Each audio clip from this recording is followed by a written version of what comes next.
The unseen. The blue and red lights of the police cruisers didn't just illuminate the parking lot, they dissected it, slicing through the heavy, wet fog of the Maine night like surgical lasers cutting into diseased tissue. I sat on the curb, wrapped in a foil shock blanket that crinkled with every tremor of my shoulders, watching the officers swarm the entrance of the Silent Oak. They were looking for a ghost, or at least that's what they thought. They were looking for a transient, a drifter, someone who had smashed a window and run. But I knew the truth, even if my throat was too constricted by the lingering phantom pressure of terror to speak it aloud. They wouldn't find him running through the woods. They wouldn't find footprints leading away from the property. They were looking for someone who had broken in, but they failed to understand the sickening physics of the violation. He hadn't broken in that night. He hadn't slipped past me while I was in the bathroom or distracted by my phone. He had been there the whole time. For 4 hours I had sat in that chair, typing away at my laptop, complaining about the draft, stretching my legs into the darkness beneath the laminate counter, completely unaware that I was sharing that intimacy with a monster. I had been sitting on top of him. The realization didn't just make me nauseous, it rearranged my entire understanding of personal space, shattering the concept of safety into a million irreparable shards. It started, as these things always seem to, with a profound and suffocating silence. The Silent Oak Motel lived up to its name on Tuesday nights in late October. The tourist season in Maine had bled out weeks ago, leaving behind only the gray skeletons of trees and the biting dampness that seeped through the walls of the cheap wood-paneled building. I was 3 months into the graveyard shift, a schedule I had specifically requested because it aligned with my misanthropic tendencies and my need for uninterrupted hours to work on my portfolio. I was 29, a college dropout with a talent for coding and a crippling inability to handle the chaotic variables of face-to-face customer service. The night shift was my sanctuary, a controlled environment where the variables were limited to the hum of the vending machine and the occasional headlights sweeping across the lobby tiles. Or so I thought. The lobby of the Silent Oak was a relic of the mid-90s, decorated in shades of maroon and hunter green that had long since faded into a depressing brown. The front desk was the centerpiece, a formidable L-shaped fortress constructed of cheap particle board and fake mahogany laminate. It was designed to look welcoming from the guest side, with its rack of local brochures for whale-watching tours that no longer ran and a bowl of mints that had fused together into a single sugary brick. But from my side, the employee side, it was a cockpit. The counter was high, coming up to the middle of my chest, when I stood creating a solid wall between me and the public. Behind the desk was a narrow hallway leading to the back office, a windowless room where the security monitors buzzed, and the manager kept a mini-fridge stocked with expired creamer. I had a routine. Humans are creatures of habit, but night shift workers are creatures of ritual. We have to be to anchor ourselves when the rest of the world is drifting through REM sleep. I arrived at 10:00 p.m., relieved the evening clerk, a teenager named Sarah, who couldn't get out the door fast enough, and locked the main entrance. The automatic sliding glass doors were set to night mode, meaning they would only open if I pressed the release button behind the desk. Anyone wanting a room after hours had to use the intercom. By midnight, I had completed the audit, a mindless task of balancing the cash drawer and printing reports that no one ever read. By 1:00 a.m., I had settled into the back office, positioning myself on the lumpy leather sofa with my laptop, a bag of pretzels, and the glowing comfort of a Python script I was debugging. The motel was dead. We had 3 occupied rooms, a trucker in 104 who had checked in at 6:00 p.m. and hadn't made a sound since an elderly couple in 108 who were driving south to Florida, and a guy in 212 who I suspected was living there while going through a divorce. The parking lot, visible on the grainy black and white feed of Monitor 3, was a still life painting of rural desolation. The asphalt was slick with mist, reflecting the singular buzzing sodium light that bathed the area in an unhealthy orange, sickly glow. The silence of 2:00 a.m. is different from the silence of any other time. It has a weight to it, a physical density that presses against your eardrums. It's the hour when the biological rhythm of the world bottoms out. Even the highway, usually a vein of constant motion a mile away, seemed to have flatlined. I was deep in the flow state that suspended animation, where the world dissolves into lines of code and logic, when the sound tore through the stillness. Ding. It wasn't a loud sound. It was crisp, metallic, and impossibly clear. It was the sound of the silver service bell that sat on the front counter, the kind you see in old movies or diners. It was a single, deliberate strike. The note hung in the air, vibrating through the thin walls, traveling down the short hallway, and piercing the insulated bubble of the back office. My fingers froze over the keyboard. My heart, which had been beating at a resting, sedentary rhythm, performed a violent kickstart, slamming against my ribs. I stared at the cursor blinking on my screen, waiting. My brain, immediately scrambling for a logical foothold, offered a dozen explanations in the span of a second. Deliveries, no locked door. A guest, I didn't hear the buzzer. The wind can ring a bell. I sat there for 10 seconds, listening so hard I could hear the blood rushing in my own ears. Silence rushed back in to fill the void the bell had created, but it was different now. It was charged. It was an expectant silence, like the hush of a theater audience waiting for the curtain to rise. "Hello," I called out, my voice cracking slightly.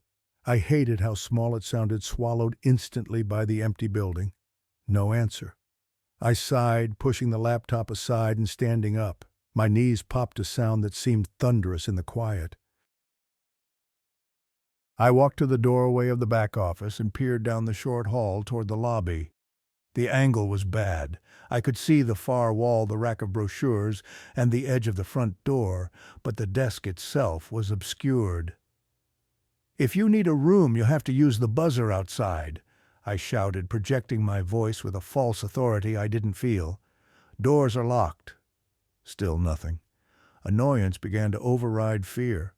It was probably the guy from 212 drunk and looking for ice, or maybe the trucker from 104 couldn't sleep. People do strange things when they are displaced from their homes, losing their social etiquette, along with their circadian rhythms. I marched down the hallway, rounding the corner behind the desk, ready to explain the concept of the night window to a confused guest. The lobby was empty. I stopped dead in my tracks behind the counter. The space was exactly as I had left it. The maroon carpet was vacuumed in straight lines. The two faux leather armchairs in the waiting area sat facing each other in a mute conversation. The television mounted on the wall was a black rectangle of reflection. And there, sitting innocently on the granite countertop, was the bell. It was a standard service bell, a chrome dome on a black plastic base. It gleamed under the recessed lighting. I stared at it, waiting for it to move, waiting for the prankster to pop up. I leaned over the counter, looking left and right, scanning the entirety of the small room. The sliding glass doors were closed. I checked the control panel on the wall to my right. The green light next to locked was illuminated, steady and bright. "Okay," I whispered to myself. "Okay?" I walked out from behind the desk, stepping into the main lobby area. The air was colder here than in the office. The automatic heating system was set to lower the temperature at night to save money, keeping the lobby at a crisp 60 degrees. But it felt colder than that. It felt sterile. I walked to the glass doors and pressed my face against the cold pane, cupping my hands around my eyes to block out the reflection. The parking lot was desolate. The mist was swirling low to the ground, thick and opaque like dry ice smoke on a cheap stage set. There were no cars idling at the curb, no figures retreating into the darkness, no teenagers giggling in the bushes. The sensor above the door, the motion detector that triggered the slide mechanism, was dark.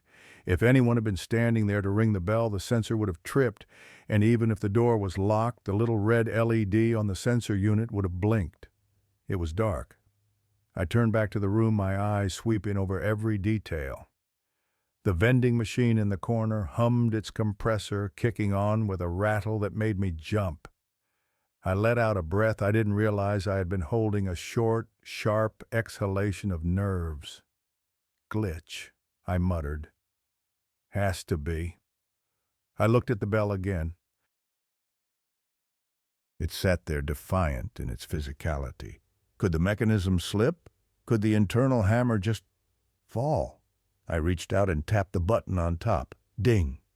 The sound was identical. Bright, piercing. It required force. Not a lot, but enough. A draft couldn't do it. A vibration from a passing truck couldn't do it. It required a finger, a hand, a deliberate action. I picked the bell up, turning it over.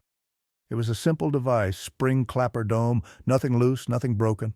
I set it back down, perhaps a little harder than necessary, trying to shake the feeling of unease that was crawling up my spine like a colony of ants. It was the logic of it that bothered me. I dealt in code in if-then statements. If bell rings, then force was applied. If force was applied, then an agent was present. If no agent was present, the code breaks. And I hated broken code. I went back behind the desk, checking the guest log on the computer monitor. No activity. The screensaver had come on a bouncing geometric shape that mocked my anxiety with its predictable trajectory. I sat down in the high-backed office chair behind the reception desk for a moment, spinning it slightly left and right.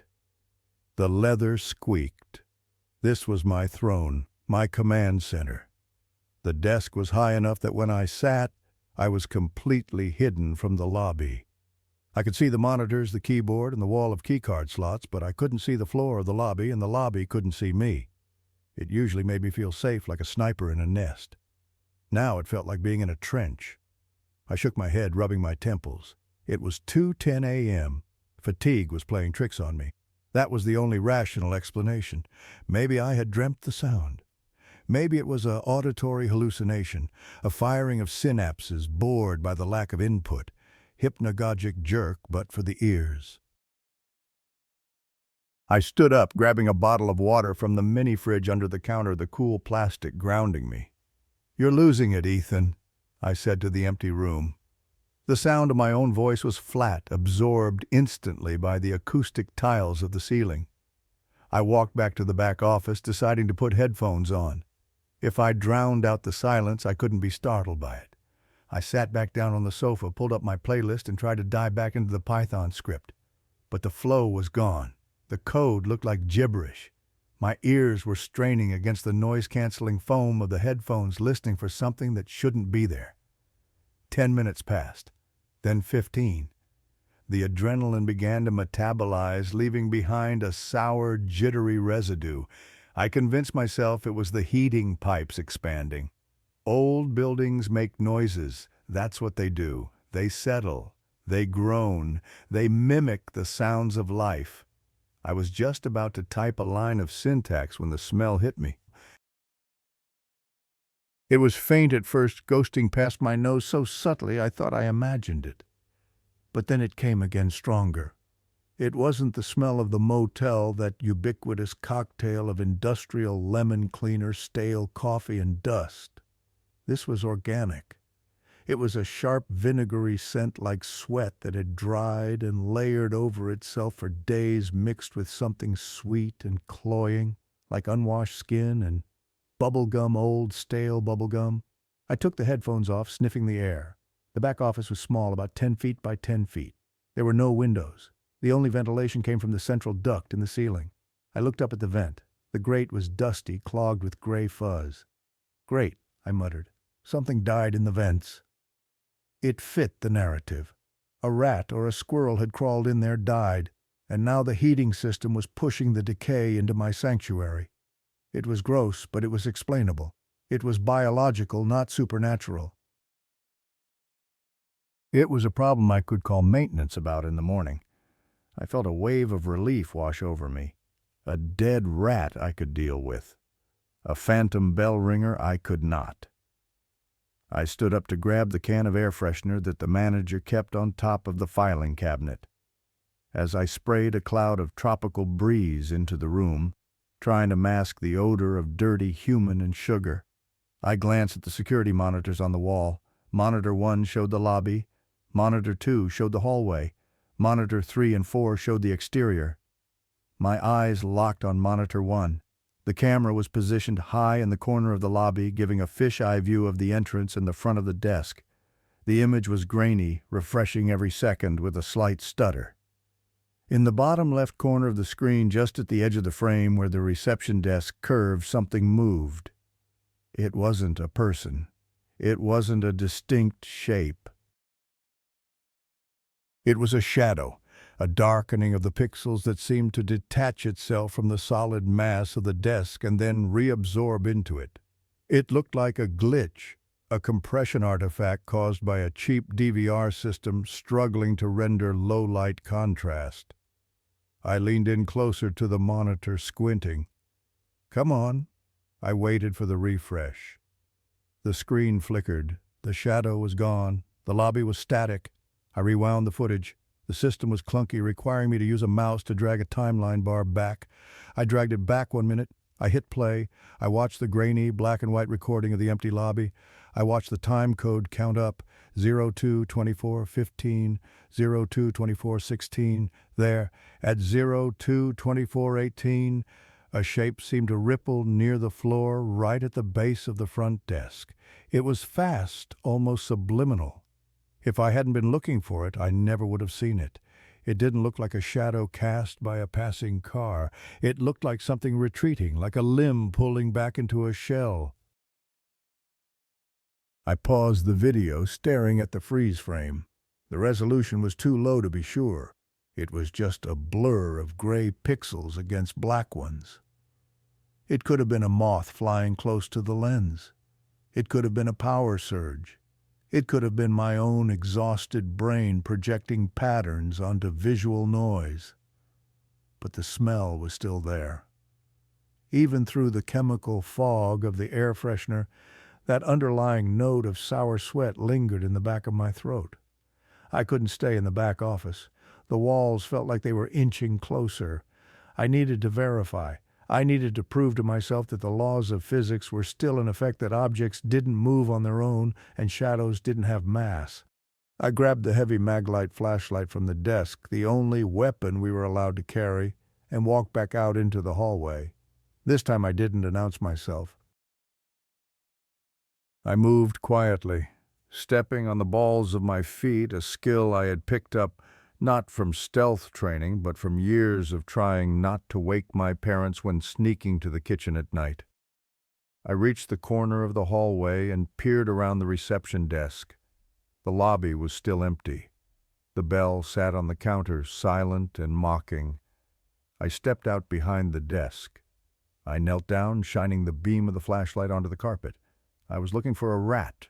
I was looking for a vent cover that had popped loose. I was looking for a leak. The beam cut through the gloom, illuminating the dust motes dancing in the air. The carpet behind the desk was worn, the pile flattened by years of pacing clerks. I swept the light under the desk into the knee hole where I sat.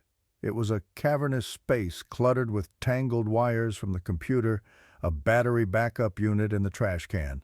The trash can was overturned. I stared at it. It was a small plastic wastebasket. I remembered emptying it at the start of my shift. I had put a new liner in it.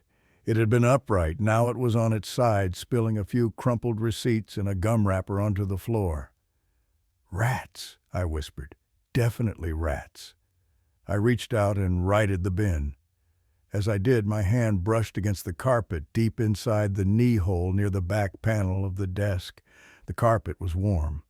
I pulled my hand back as if I had touched a hot stove. I touched it again. The synthetic fibers retained a distinct radiating heat. Not hot, but warm. Body temperature warm, like someone had been sitting there or lying there just moments ago. I shone the light directly at the spot. There was nothing there but the particle board backing of the desk. I knocked on the wood. Solid. I checked the floor. No vents. No heating pipes ran through this specific section of the floor. I knew the blueprints because I had helped the owner trace a cable issue 2 months ago. The heat source was inexplicable. A chill that had nothing to do with the lobby temperature swept over me. It started at the base of my neck and cascaded down my arms, raising goose flesh. The cognitive dissonance was deafening. My brain was screaming rat heater glitch, but my instincts, the ancient reptilian part of the brain that kept our ancestors from being eaten by saber-toothed tigers, was screaming something else entirely. It was screaming predator. I stood up quickly, banging my knee against the underside of the desk. I hissed in pain, backing away until my back hit the wall of key slots. I swept the flashlight beam wildly around the lobby, checking the corners, the ceiling, the shadows behind the vending machine. Nothing. "Hello?" I said again. This time my voice was steady, but it wasn't a question anymore. It was a challenge. "If someone is in here, the police are on their way. I've already called them." A lie. A stupid, desperate lie. Silence answered me. I stood there for a full minute, breathing heavily, the flashlight beam trembling slightly in my grip. I felt ridiculous. I was a grown man, terrified of a warm spot on the carpet and a tipped-over trash can. I was letting the isolation get to me. This was exactly why I didn't have a social life. I overanalyzed everything until it became a threat scenario. I needed to reset. I needed to regain control of the environment. I walked over to the wall switches and flipped the lobby lights to dim. The overhead fluorescents flickered and died, leaving only the wall sconces casting long amber shadows across the room. It was mood lighting for guests, but for me, it reduced the glare on the glass doors, allowing me to see outside better. I walked to the front doors again, checking the lock. I physically pulled on the sliding panels. They didn't budge. I got down on my knees and checked the bottom track. Sometimes debris could jam it open a fraction of an inch, enough to bypass the sensor. The track was clear, save for a little dirt. I checked the side entrance at the end of the hallway near room 101. Locked. I checked the fire exit near the vending machines. Locked. The building was sealed. If there was a rat, it was trapped in here with me. If it was something else, well, logic dictated it couldn't be something else. I returned to the front desk. I didn't want to go back to the back office. The back office felt like a trap, now a dead end. If I was out here at the desk, I had a 360-degree view or close to it. I had the phone right there. I had the front door in sight. I made a decision that felt rational at the time, but would prove to be the most catastrophic error of my life. I decided to hold my ground. I wasn't going to hide in the back room like a frightened child. I was going to sit at my station, do my work, and watch the lobby. If the rat came back, I'd see it. I grabbed my laptop from the back room, bringing the power cord with me. I cleared a space on the reception counter, pushing the damn bell to the far edge as far away from me as possible. I pulled the high-backed leather chair into position. I sat down. The chair groaned under my weight. I adjusted the height, lifting myself up so my chest was well above the counter. I plugged my laptop in the charger cable, snaking down into the dark abyss under the desk, plugging into the strip on the floor. I stretched my legs out. The space under the desk was deep, maybe 3 feet of clearance before my feet hit the modesty panel at the front. It was a black box. I couldn't see my own feet in the darkness down there, but I could feel the carpet. It was cooling down now. The warmth I had felt earlier was fading, replaced by the ambient chill. See, I told myself, just a heater malfunction. It cooled off. I opened my laptop, the screen glowing blue in the dim lobby. I opened my code editor. I started to type. Click, clack, click. The sound of my typing was rhythmic, soothing. It imposed order on the chaos. I focused on the syntax, on the logic of the loops and variables. While TrueCheck_input, I worked for 20 minutes. My heart rate slowed.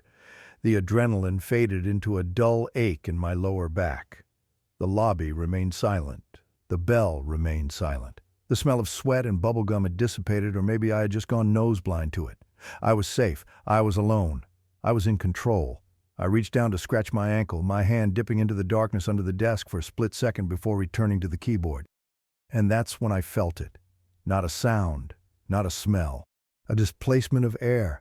A very subtle, very gentle puff of air against my right calf.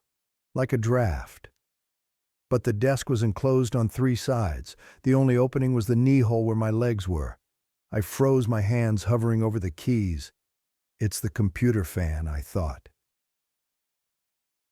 My laptop fan is blowing hot air down. I shifted my leg. The air moved again. It wasn't steady like a fan. It was rhythmic. In, out, in, out. It was warm. It was moist. It was breath. The realization didn't hit me all at once. It trickled in cold and viscous. I was sitting in the chair. My legs were extended into the dark cavity under the desk, and something right now at this very second was breathing on my ankle. I didn't look down. I couldn't. The paralysis that gripped me was absolute. My eyes were fixed on the reflection in the glass doors across the lobby. I could see the reflection of the desk. I could see the reflection of my own upper body illuminated by the laptop screen. But I couldn't see under the desk. The silence of the motel wasn't empty anymore. It was heavy with presence. The air pressure in the knee hole seemed to shift, as if mass was moving, readjusting. Then I heard the sound. It was faint, so faint that if the lobby hadn't been a tomb, I would have missed it. It came from directly beneath me, from the space between my shins and the back of the desk. It was the wet, sticky sound of a tongue parting from the roof of a dry mouth. Smack. And then a whisper, not in my ear, but rising up from the darkness between my legs. Found you. The adrenaline dump that followed the whisper wasn't a rush, it was an explosion. It detonated in my chest, a physical concussive force that overrode every synapse in my brain with a single primal directive move. I didn't just stand up, I launched myself backward. My heels dug into the carpet, driving the wheeled leather chair violently away from the desk. It careened across the narrow workspace, slamming into the back wall of key slots with a deafening crash that shook the plastic dividers. I scrambled over the armrest, my feet tangling in the power cord of my laptop, dragging the machine off the counter. It hit the floor with a sickening plastic crunch, the screen flickering once before dying, plunging the immediate area into shadow. "Who's there?" I screamed, my voice cracking into a falsetto that humiliated me even as it echoed off the acoustic tiles. I grabbed the mag light from the floor where I'd dropped it, thumbing the switch so hard I nearly broke it. The beam slashed through the darkness, cutting a jagged arc as I swept it frantically back and forth. I aimed it directly into the knee hole of the desk, the black maw where my legs had been seconds ago, where that voice had come from. Empty. The circle of light illuminated only the fraying gray carpet, the tangled nest of cables, and the dust bunnies that had collected in the corners. There was no crouching figure, no prankster squeezed into a ball, no monster with a dry tongue. I stood there panting, my back pressed against the wall of keys, the flashlight shaking in my grip like a divining rod in an earthquake.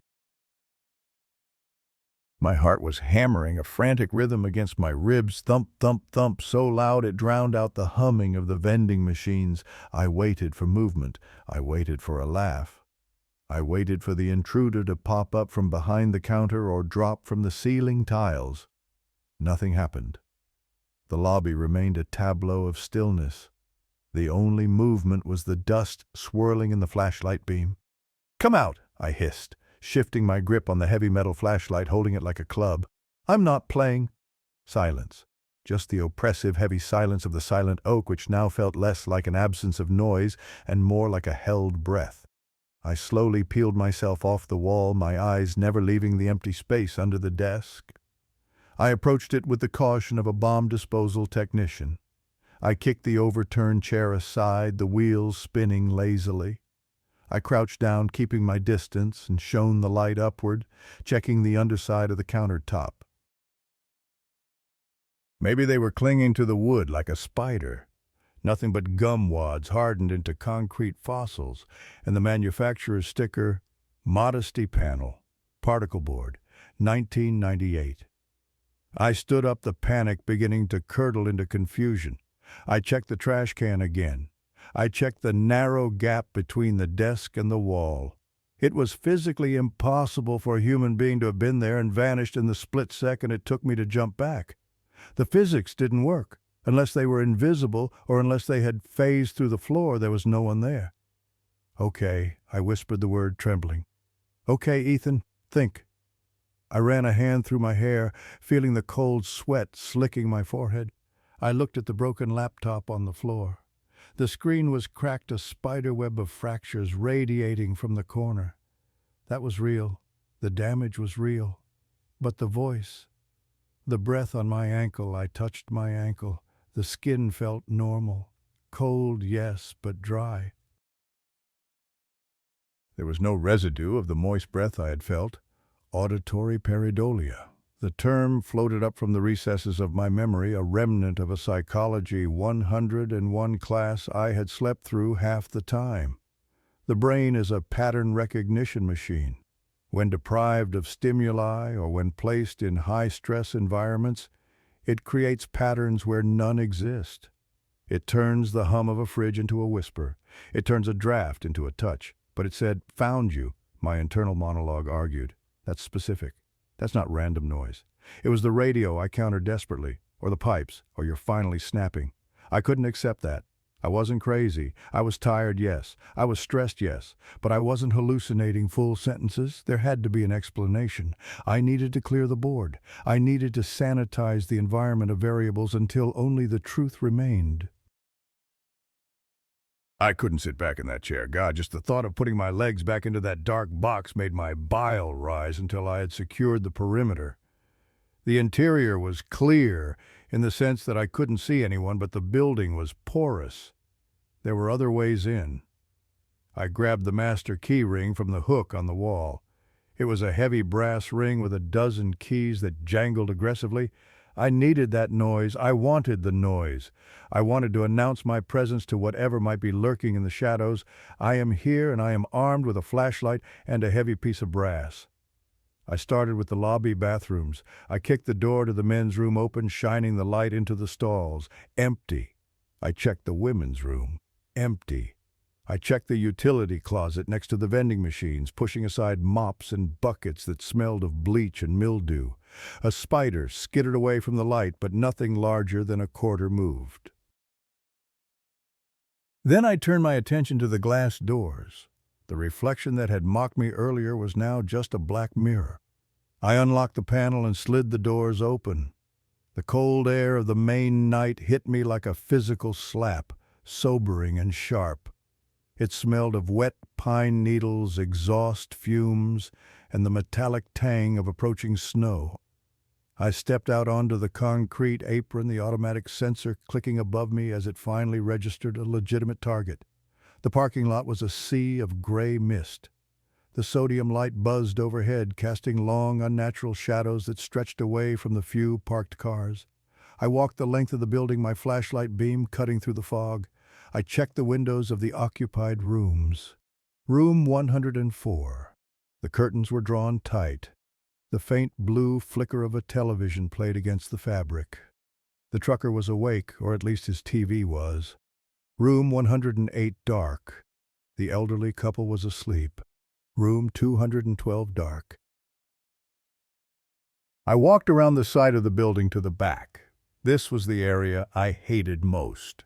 The woods pressed right up against the rear of the motel, a dense wall of scrub oak and pine that seemed to swallow the light. There was a dumpster back here, overflowing with trash bags that had been torn open by raccoons.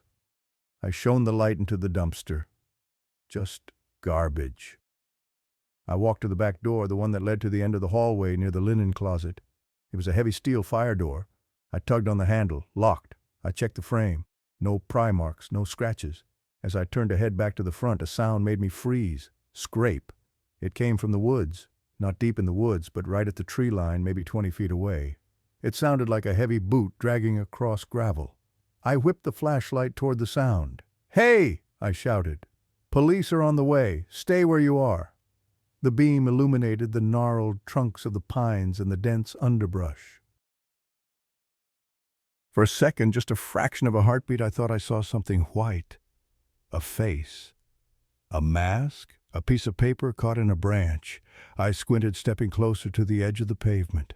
The shape didn't move. I took another step. The fog swirled and the shape resolved itself. It was a birch tree, its white bark reflecting the light. I let out a shaky laugh. Jesus, Ethan, get a grip. I was about to turn around when the back door of the motel, the one I had just checked, clicked. The sound was unmistakable. The heavy internal latch disengaged. Click-thunk. I spun around the flashlight beam, hitting the steel door just as it cracked open an inch. My breath hitched in my throat. I raised the flashlight, ready to swing. "I see you!" I yelled. The door pushed open further, screeching on rusty hinges. A figure stepped out. I stumbled back my heel, catching on a crack in the pavement. "Whoa, easy there, son. You'll blind a man." The voice was gravelly, thick with phlegm and exhaustion. The figure raised a hand to shield his eyes from my light. It was the trucker from room 104. He was wearing a stained undershirt and plaid pajama bottoms, a cigarette dangling unlit from his lips. I lowered the light, my knees turning to jelly. Mr. Henderson." "Yeah." He grunted, lighting the cigarette with a plastic lighter. The flame illuminated his tired, lined face. "You screaming at raccoons out here, kid? I can hear you through the wall." I thought I saw someone," I stammered, trying to regain some semblance of authority. "Security check." Henderson took a long drag, exhaling a plume of smoke that mingled with the fog. He looked at me with eyes that had seen too many miles of highway to be impressed by a jittery night clerk. "You look like you saw a ghost, not a prowler. You okay?" "I'm fine," I lied. Did you hear anything weird earlier? Like a bell or voices?" He raised an eyebrow. "A bell like a church bell?" "No, like a service bell. Ding?" He shook his head, flicking ash onto the pavement. "Nope, just your yelling. And the pipes. This place rattles like a tin can in a hurricane. Why, you got kids messing with you." "Something like that," I muttered. "Well," he said, turning back to the door, "if you see him, tell him to keep it down. I got a haul to Bangor in 5 hours. "Right. Sorry, sir." He disappeared back inside the door, clanging shut behind him. I heard the lock engage automatically. I was alone again. But the interaction had grounded me. Henderson hadn't heard anything. He was real. He was solid. If there had been a maniac running around screaming or banging on walls, he would have heard it. The fact that he hadn't heard the bell suggested one of two things. Either the bell wasn't as loud as I thought, or it hadn't rung at all. But the broken laptop, the overturned chair, those were physical consequences of my reaction. I walked back to the front of the motel, my pace slower, more deliberate. I needed to be rational. I needed to approach this like a coding problem. I had a bug in the system. I needed to isolate the variables. I re-entered the lobby, the warm, stale air wrapping around me. I locked the sliding doors behind me, double-checking the latch. I went to the front desk. My laptop was still on the floor. I picked it up. It was dead. The hard drive was probably toast. Great. There went my portfolio. There went my escape plan from this dead-end job. Anger flared up hot and bright, burning away some of the fear. Whatever was happening, whether it was a prank, an intruder, or my own brain misfiring it, had just cost me $2,000 and months of work. "That's it," I muttered. "I'm done with this." I walked into the back office. I sat down at the security console. I was going to review every second of footage from the last hour. If there was a glitch, I'd find it. If there was a person, I'd see them. I pulled up the timeline again. I went back to 2:00 a.m., the first bell. I watched myself sitting on the sofa.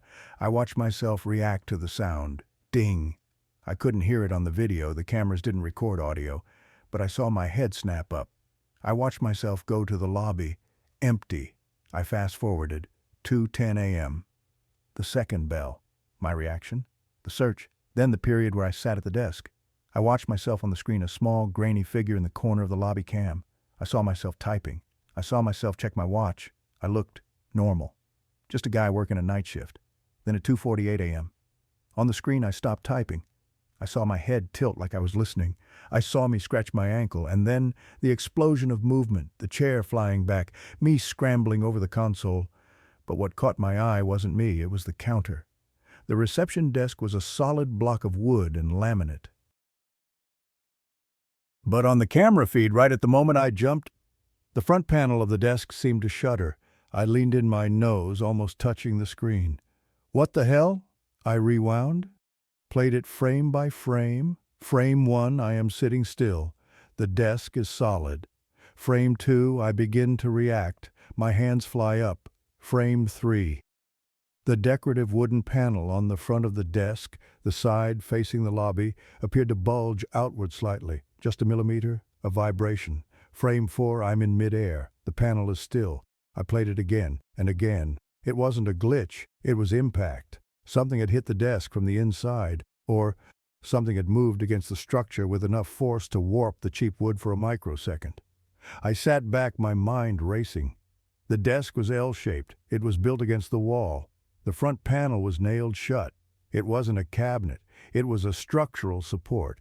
There was no inside to the front panel other than the empty space under the desk where my legs went. Unless I grabbed the blueprints from the bottom drawer of the filing cabinet. They were old, yellowed blueprints from when the motel was built in the 70s.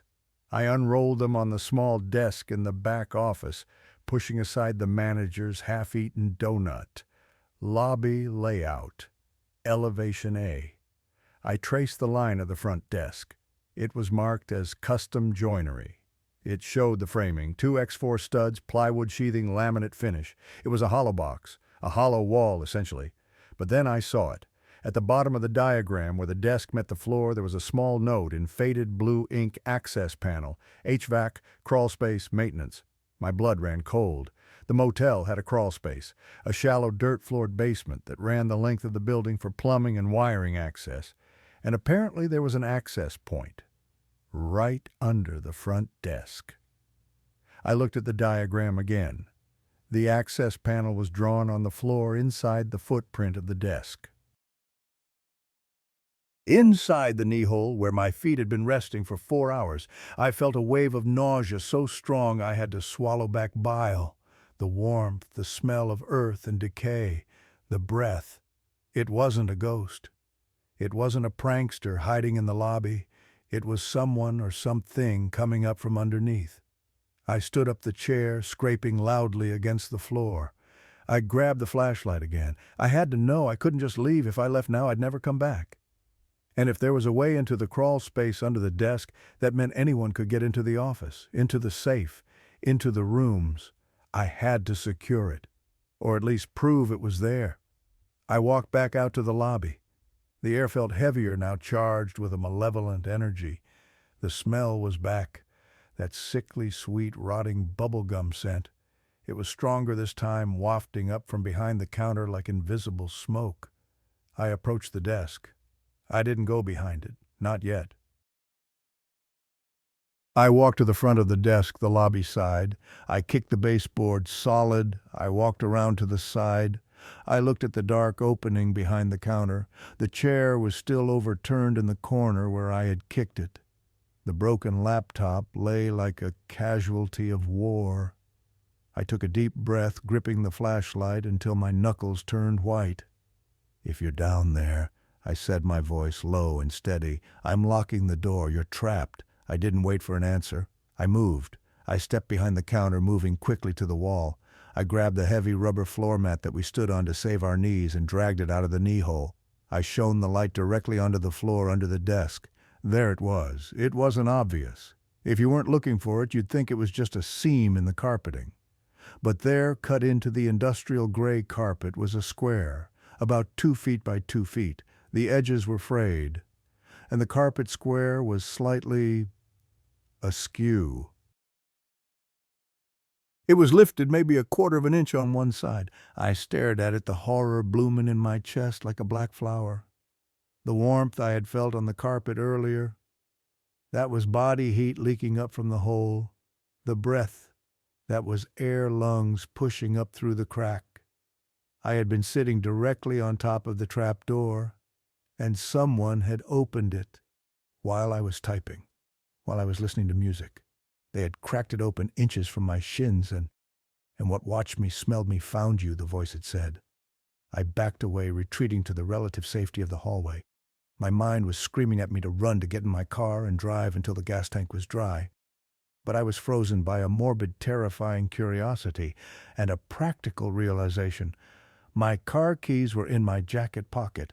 My jacket was draped over the back of the chair that was currently lying next to the trap door. I needed those keys, and I needed to know if the latch was broken. I looked at the clock on the wall. 3:15 a.m. The police would take 20 minutes to get here if I called 911 now, and what would I tell them? I think there's a trap door under my desk. They'd tell me to sleep it off. Unless I had proof. Unless I had an intruder. I looked at the bell on the counter. It sat there gleaming.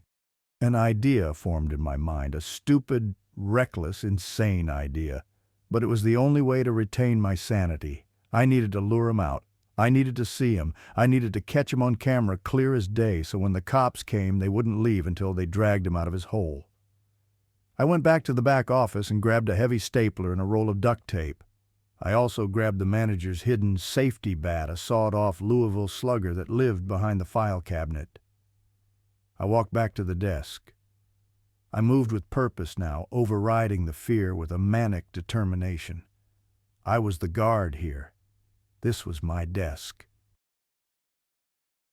I reached out with the bat and hooked my jacket, dragging it to me. I got the keys. Good. Escape route secured. But I didn't leave. Instead, I used the bat to push the chair back into position, right in front of the trap door. I set the heavy stapler on the seat of the chair to simulate weight. No, that wouldn't work. I had to be the bait. It was the most terrifying thought I'd ever had. But the logic held. He had spoken to me. He had found me. He was playing a game. If I left, the game ended and he would retreat into the earth. If I stayed, I took the duct tape. I taped the mag light to the side of the monitor stand, aiming the beam directly down into the knee hole. It bathed the trapdoor in harsh, unwavering light. If that carpet moved a millimeter, I would see it. Then I did the unthinkable. I stepped back into the cockpit. I stood there for a moment, hovering over the chair. The smell was intense now, making my eyes water. It smelled like raw sewage and old candy. I lowered myself into the chair. My muscles were coiled springs, ready to launch me across the room at the slightest provocation. I kept my feet tucked up on the base of the chair, refusing to let them dangle into the darkness of the floor. I held the baseball bat across my lap, my finger hovering over the call button on the landline phone. I sat there. I stared at the carpet square illuminated by the flashlight. "I know you're there," I whispered to the floor. Nothing happened. Minutes ticked by. 3:30 a.m., 3:40 a.m. My legs began to cramp from holding them up. The silence stretched thin, vibrating with tension. I started to doubt myself again. Maybe the carpet was just loose. Maybe the glitch on the camera was just a glitch. And then the bell rang. Ding. But I didn't jump this time because the bell didn't ring from the counter. The sound was muffled. It was dull. It came from under the floorboards. My heart stopped. He had a bell down there. Or he had taken the bell. I looked at the counter. The bell was gone. I hadn't noticed it in my panic to reset the chair. The bell was gone. Ding! Louder this time, right under my feet. And then the carpet square moved. It didn't just lift, it slid.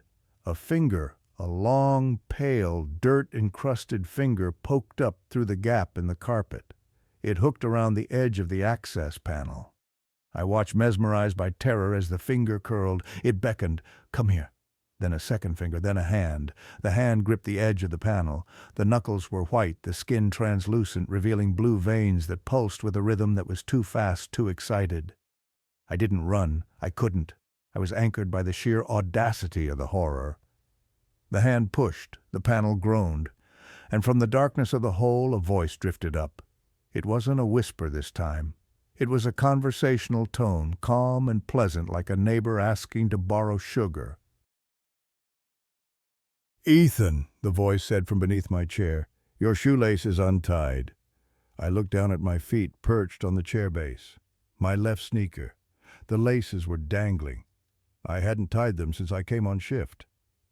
"I can tie them for you," the voice giggled, a wet, slurping giggle. "I have nimble fingers. I've been practicing." The panel lifted higher. I saw hair, greasy, matted hair. I raised the bat. "Come out," I said, my voice trembling so hard the words shattered. "Come out and I'll kill you." "No need for that," the voice crooned. "We're roomies." The panel slammed open.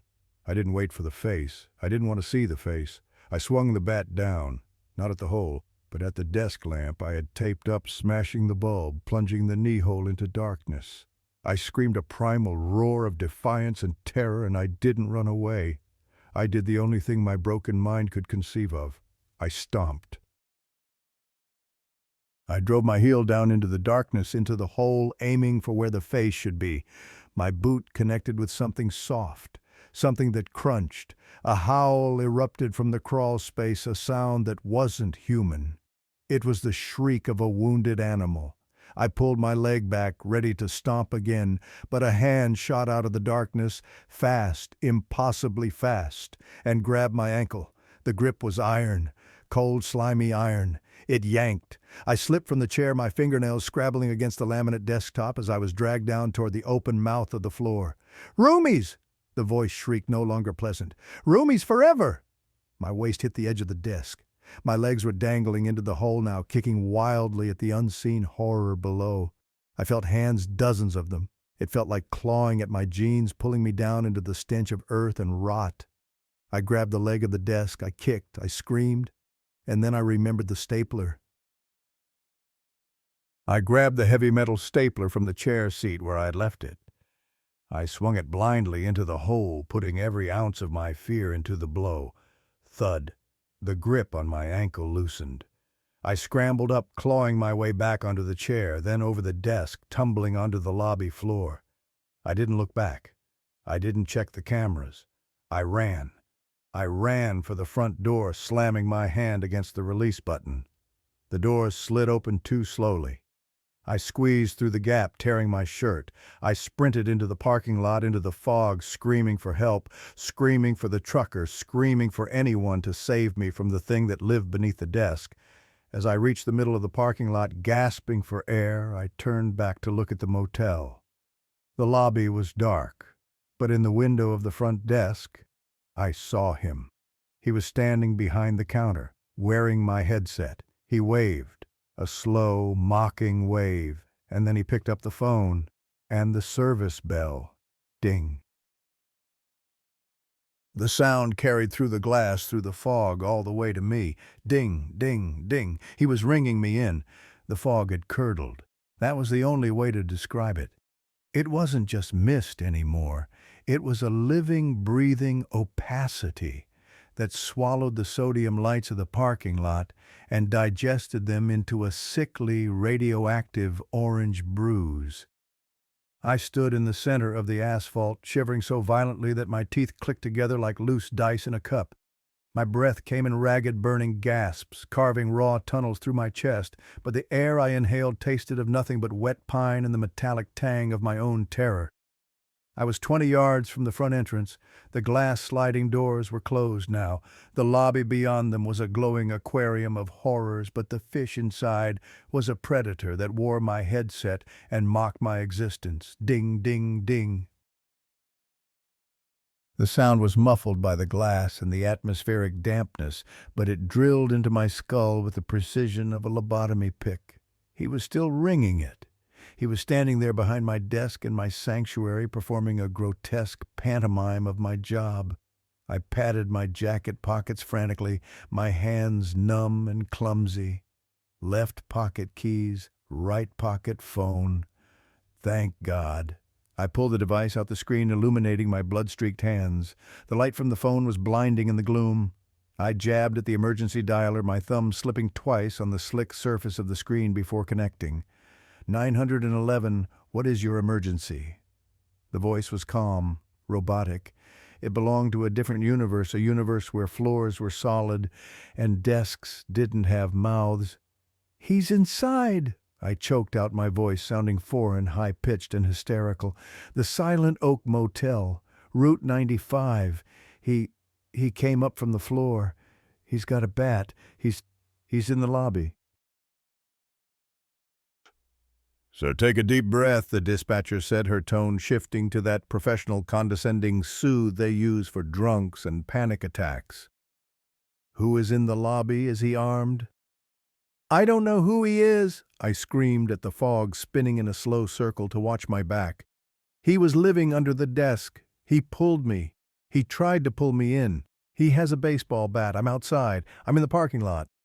"Okay, sir. We have units en route. Are you injured?"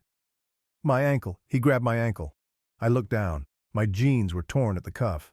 Dark smears, blood or mud or something worse, stained the denim. The pain was a dull throb now masked by the adrenaline, but I knew it would be agony soon. "He's ringing the bell. He thinks it's funny." "Stay on the line with me, sir. Do not re-enter the building. Officers are about 10 minutes out." 10 minutes. I stared at the motel. The building stretched out into the darkness, a long, low rectangle of brick and cheap siding. "I can't—" "He has the keys." The realization hit me with the force of a physical blow, staggering me. The master keys, the heavy brass ring. I had left them on the counter when I climbed onto the chair. When I fell, when I scrambled out. I didn't grab them.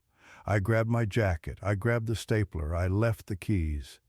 "He has the master keys," I whispered into the phone. "Sir?" "There are guests," I said, the horror shifting from self-preservation to a sickening heavy guilt. "There are people in the rooms. He can get into the rooms."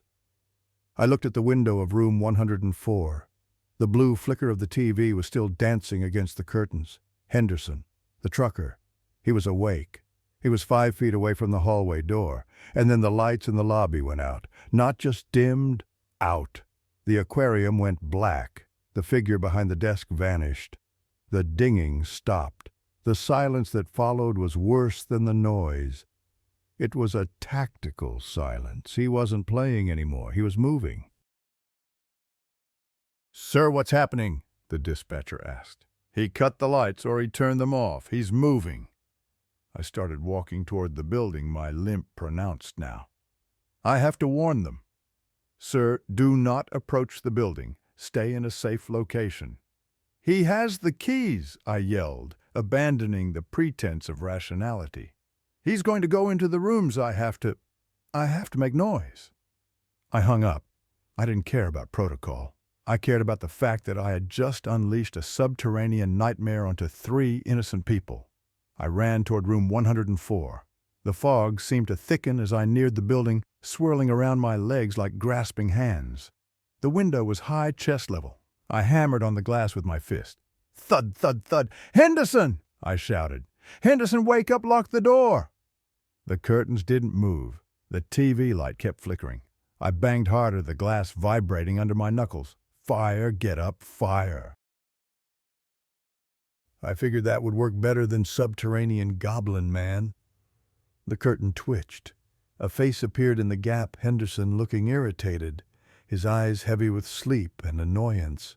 He mouthed something that looked like, "Go to hell," and reached to close the curtain. "No!" I screamed, pressing my face to the cold glass. "Open the window! Get out! He's in the hall!" Henderson paused. He must have seen the terror in my eyes, or maybe the blood on my face from where I'd scraped it against the carpet. He undid the latch and slid the window open a few inches. The smell of stale tobacco smoke drifted out. "Kid, if you don't quit this—" "Listen to me," I hissed, leaning in my eyes, darting to the door of his room visible behind him. "Someone broke in. He has the master key. He's in the hallway right now. You need to barricade your door. Now." Henderson's expression shifted from annoyance to confusion, then to a wariness honed by years on the road. "You serious?" "Dead serious. He hurt me." I pointed to my torn shirt. "Put the chair under the knob. Do it now."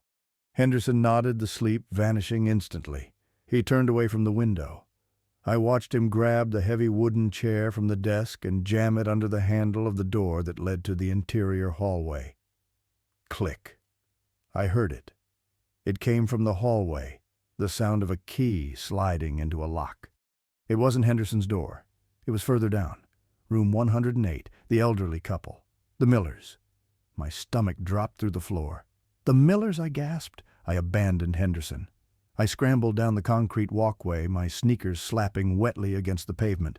Room 108 was 4 doors down. I reached the window just as I heard the scream. It wasn't a movie scream. It wasn't a long melodramatic wail. It was a sharp, short yelp of surprise, followed by the sickening sound of something heavy hitting something soft. Thump. I froze.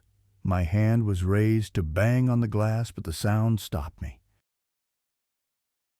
I peered through the gap in the curtains of room 108. The room was dark, illuminated only by the ambient light from the parking lot filtering through the sheer drapes. I saw movement.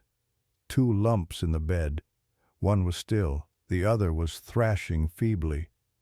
And standing over the bed, silhouetted against the faint light from the open hallway door, was a shape. It was tall, impossibly tall. It was hunched over, its spine curved into a question mark.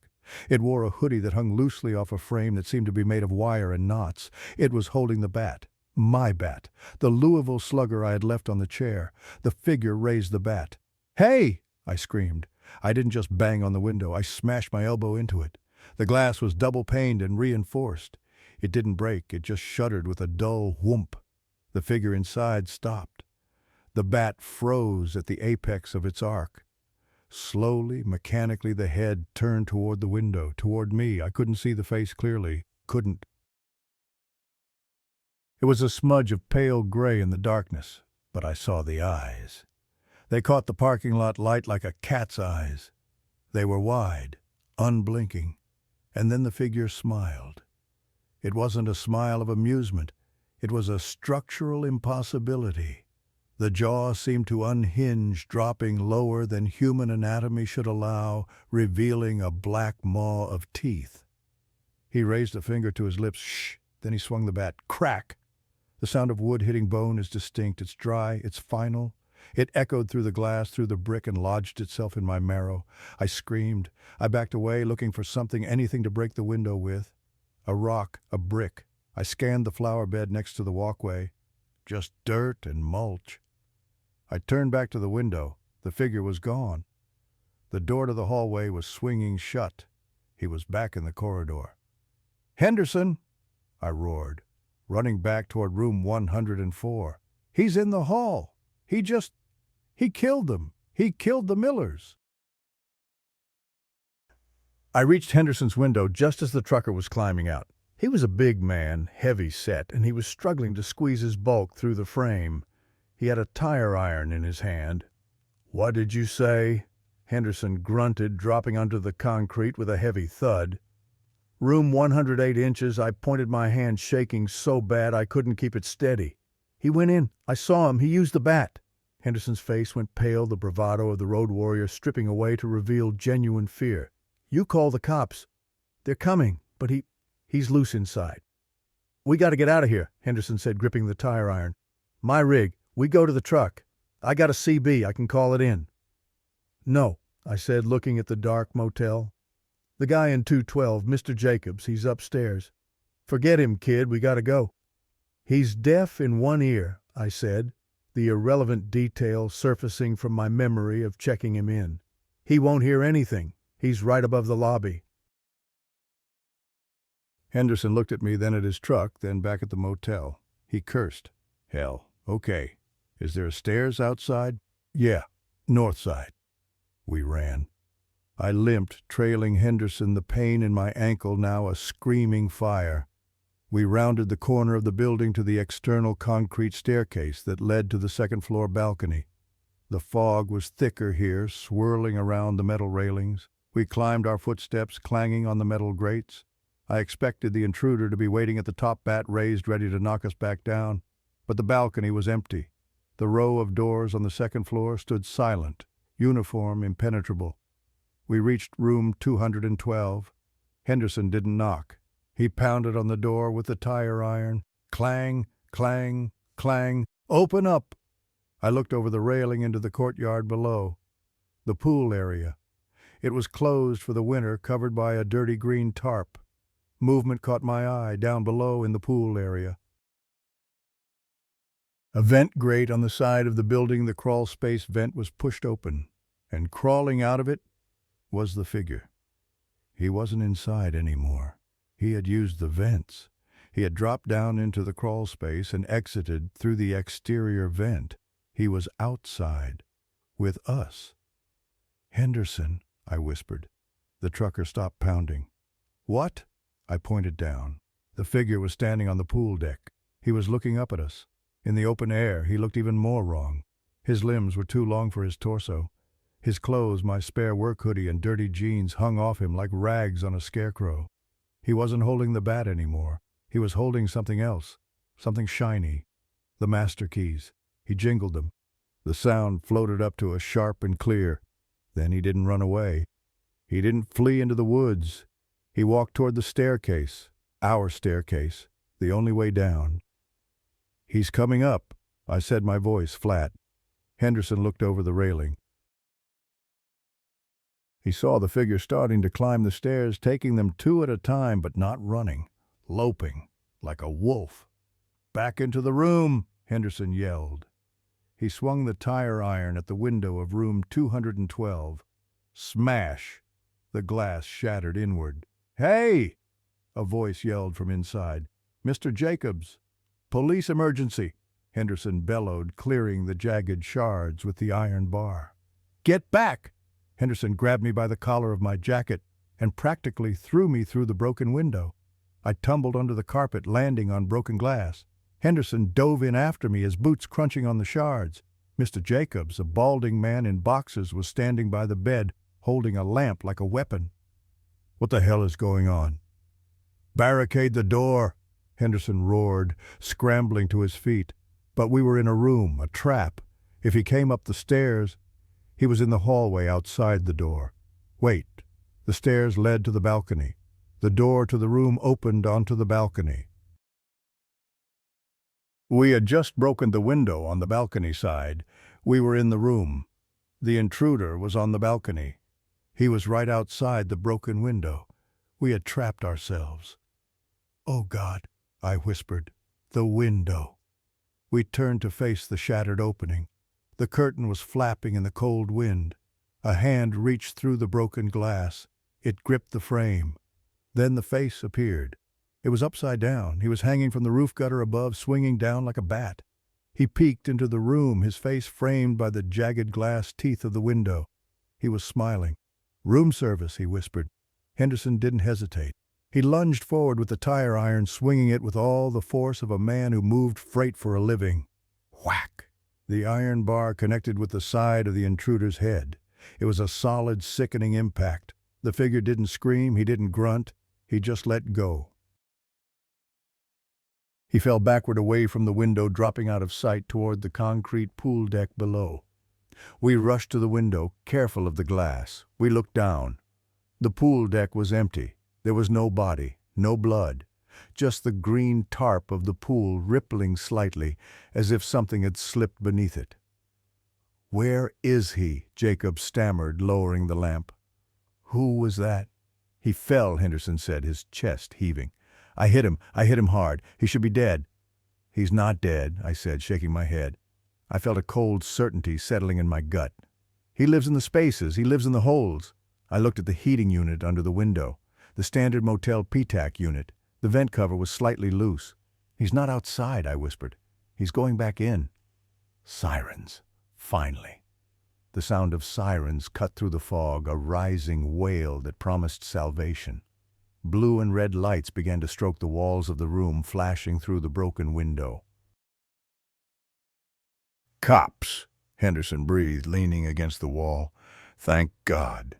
We waited. We listened to the car doors slam. We heard the voices of officers shouting commands. "Police, show us your hands." I limped to the door of the room, the interior door that led to the hallway. I unlocked it and opened it cautiously. The hallway was empty. I walked to the railing of the atrium. The motel had a small indoor overlook. I looked down into the lobby. Police officers were swarming in through the front doors, guns drawn. They were clearing the corners. "Up here," I yelled. "Second floor." 2 officers pointed their flashlights up at me. "Stay where you are, hands visible." "He's in the crawl space," I shouted down. "Check the vents, check the pool." I watched them sweep the lobby. They checked the desk. One officer knelt down and looked under the desk. He stood up and said something into his radio. He pointed at the hole, the trap door. They found it. I slumped against the door frame, the adrenaline finally crashing. I slid down to the floor, hugging my knees. Henderson came out and sat next to me, offering me a cigarette. I didn't smoke, but I took it. I just held it, watching the unlit tobacco tremble in my fingers. "We made it," Henderson grunted. "The Millers didn't," I said softly. The police cleared the building room by room. They found the Millers in room 108. The paramedics went in and didn't rush out. That told us everything we needed to know. They searched the pool. They searched the woods.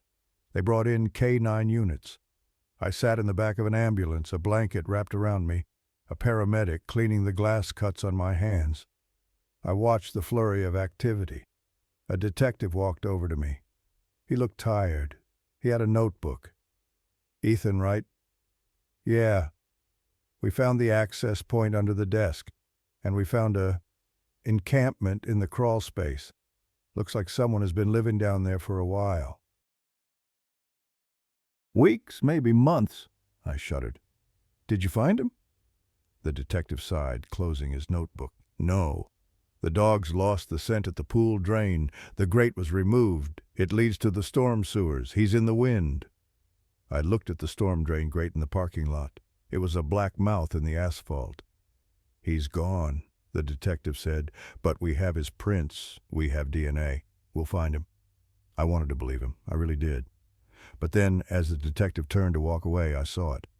Parked at the far edge of the lot just beyond the police line was a car, a dark sedan. It wasn't a police car. It looked like one of the guests' cars. The window was rolled down a crack, and in the side mirror of that car, I saw a reflection, not a face, just a hand, a pale hand waving, and then the car started. The headlights didn't come on. It just rolled slowly out of the lot, merging onto the highway, disappearing into the fog. I tried to shout. I tried to point.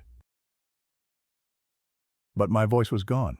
I looked down at my phone, which I was still clutching. There was a new notification. A video file sent via airdrop from unknown. I hadn't accepted it. It had just appeared. My finger hovered over the play button. I pressed it. The video was shaky. Dark. It was filmed in night mode. It showed a view from below. Looking up, I saw the underside of a desk. I saw a pair of legs, my legs dangling in the chair. I saw me typing. The audio was clear, the sound of my breathing, and a voice whispering directly into the microphone of the phone, recording me. "You have such pretty ankles, Ethan. I'm going to miss them." The video ended. I dropped the phone. It clattered onto the pavement. The detective looked back. "You okay?" I stared at the highway, at the darkness where the car had vanished. "He's not gone," I whispered. "He's just moving to a new hotel." I looked at the detective, tears finally spilling over. "Check your basements," I said. "Check your attics. Check the space under your bed." The detective frowned. "What?" "He likes tight spaces," I said, my voice hollow. "And he's looking for a new roommate." I pulled the blanket tighter, but the cold wasn't coming from the air anymore. It was coming from inside me. It was the cold of the void beneath the floorboards, the chill of the crawl space that I would carry in my bones for the rest of my life. I knew one thing for certain: I would never, ever sit at a desk again. And I would never stop listening for the bell. Ding. Wait, that wasn't in my head. I looked at the ambulance console. The paramedic had stepped out. Sitting on the dashboard of the ambulance was a silver service bell. And as I stared at it, the button depressed, all by itself. Ding! I screamed.